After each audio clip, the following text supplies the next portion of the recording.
Sinabi nito si Coach Tim Cone pagkatapos nung game dito sa Jordan na kinakailangan gumawa ng maraming adjustment.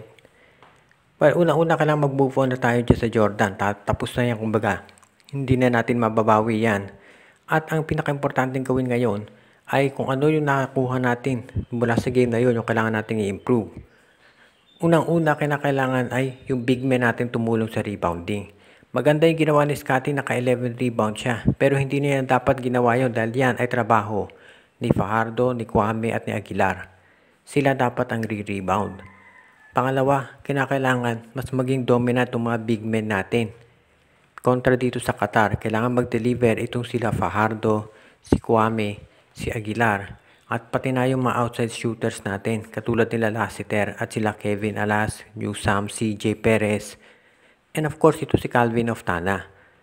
Marami nga nakapansin kay Oftana ang tagal-tagal naglaro nung kontra Jordan at walang na-contribute. So napakalaking bagay talaga na kailangan maging consistent siya dahil siya yung tinatawag natin na pinaka-stretch for kumbaga. Big man natin, perimeter defender, wingman na scorer at napaka-importante ng role niya dito sa ating koponan.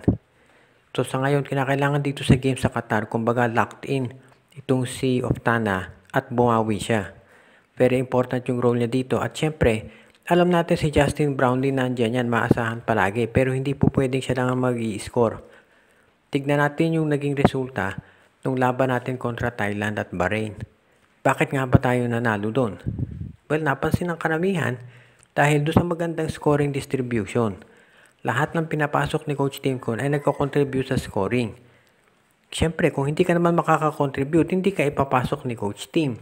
So, importante dito, kailangan talaga maging balanse yung scoring natin at hindi aasa puro kay Brownlee. Kung mangyayari yan, mas lalaki yung chance natin kontra dito sa Qatar. Kaya sa tingin ko kailangan maging adjustment dito ni Coach Tim Cone at sigurado ko ito kanyang gagawin ay siguraduhin na mas maraming mga players ang magko-contribute para doon sa koponan. Dahil yan ang magiging susi sa panalo natin. Isa pa yung depensa. Kinakailangan doon sa mga pick and roll yung big men natin ay maging mas mabilis kumilos para madepensahan. Yan ang ginawa ng Jordan, in-exploit nila yung depensa ni Fajardo doon sa pick and roll at sa post-up si Japet Aguilar. So kumbaga kailangan mas maging mobile yung ating big men para sila ay makasabay. Kapag nag-click yung depensa natin, susunod na dyan yung opensa. Dahil sa fast break, syempre mayroon tayong mga finishers katulad nila CJ Perez. Kaya sa tingin ko kailangan talaga pagbutihin at mag-a-adjust ito si Coach Tim Cone pagdating dito sa depensa. Must win na ang Gilas mamaya kontra dito sa Qatar. Knockout game ito at yung mananalo dyan pasok sa quarterfinals at yung matatalo ay eliminated na. So kumbaga ang road para do sa gold sa Gilas medyo mabigat ngayon. Bukod dito kasi sa Qatar ay nakasabay pa natin do sa same bracket itong Iran at China. So kumbaga kinakailangan una natin mag-focus dito sa Qatar. Medyo nag-i-struggle ngayon kung titignan natin yung record nitong mga Qatar. Pero hindi sila pwedeng i-underestimate nitong Gilas. Nakita na natin yan ang nangyari doon sa FIBA World Cup. Hindi tayo masyado nag-focus sa Angola. Inisip natin kayang-kaya na. Ayan, natalo. So dito sa Qatar kinakailangan of course, ang siguraduhin natin ay mapigilan din yung kanilang perimeter shooting at yung kanilang mga big men. Maraming kailangan baguhin dito sa sistema natin. Unang-una, naging problema dito sa game dito sa Jordan. Of course, kulang sa contribution. Si Brownlee lang ang gumawa at saka si Scottie Thompson. At kinakailangan yung iba nating players ay tumulong. Pagdating dito sa laban sa Qatar, kailangan ang mangyari sa Gilas ay umpisa pa lamang kumbaga ay i-dictate na nila yung tempo.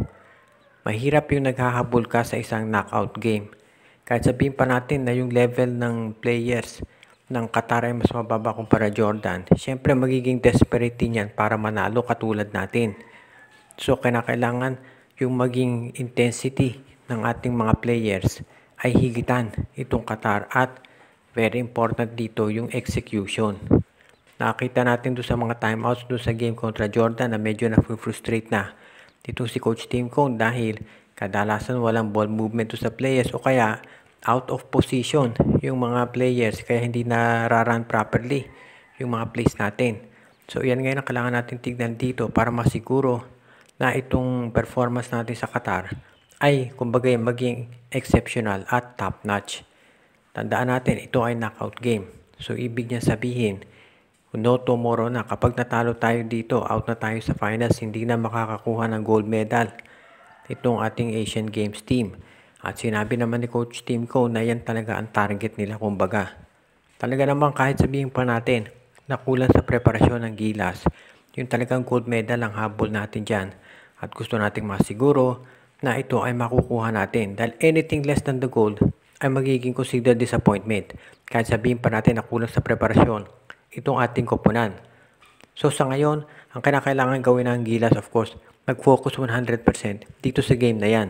Huwag din na tignan yung magiging posibleng encounter dito sa Iran o China dahil makakasira lang yan sa konsentrasyon nila. Okay, matindi yung sinabi ni Scottie Thompson pagkatapos nung matalo tayo sa Jordan.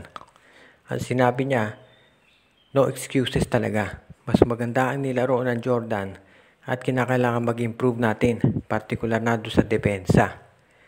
Si Scottie Thompson mismo ay maganda ang nilaro. Naka-double-double siya at marami nga siya yung mga highlights na ipinakita at yan ang dahilan kung bakit masasabi natin na yung performance niya ay isa doon sa magandang nakita natin sa Gilas bukod kay Brownlee. Pero sinabi mismo ni Scottie na maraming pagkukulang maski siya at yung kanyang mga teammates kaya tayo natalo. Kumbaga nasayang yung rally natin sa Jordan dahil nakabawi sila kagad. Pero kung sabi nga ni Scottie, move on na tayo dito sa Qatar. Dahil ito yung mas importanteng laban ngayon, knockout game ito. Kaya sinabi ni Scottie Thompson na kinakailangan mag-focus 100% ng Gilas dito sa depensa nila and of course, yung ball movement. Nakita natin doon sa game sa Qatar at doon sa laban versus Bahrain na Thailand na yan ang naging susi sa panalo ng Gilas, yung ball movement. At naging maganda rin yung orchestration ni Scottie Thompson. So kinakailangan maibalik natin yan kontra dito sa Qatar para tayo ay makabawi at manalo. Sabi nga ni Scottie, hindi na natin pwedeng problemahin yung magiging laban kontra China at dito sa Iran.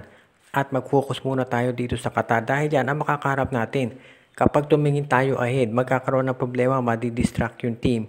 Kaya kinakailangan ay 100% naka-focus tayo dito sa Qatar. At kapag yan ay nangyari, mas malaki yung magiging chance natin na mananalo. At of course, bukod doon sa ball movement, doon sa opensa, kinakailangan yung perimeter defense natin ay naka-anchor din dito sa mga wingmen natin na kinakailangan mag-contribute sa opensa at pati na sa depensa ng mga kalaban.